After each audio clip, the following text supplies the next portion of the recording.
ಭಾರತೀಯ ಹುಲಿಮಾಟ್ನ ಬುಡಕಟ್ಟು ಸಮುದಾಯದಲ್ಲಿ ಒಬ್ಬ ಪುಟ್ಟ ಬಾಲಕನ ಜನನವಾಗುತ್ತದೆ. ಅವರೇ ಬಿರ್ಸಾ ಮುಂಡಾ.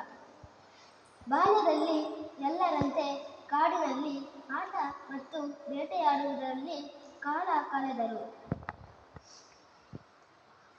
ಬಿರ್ಸಾ, ಎಲ್ಲಿದ್ದೀಯ?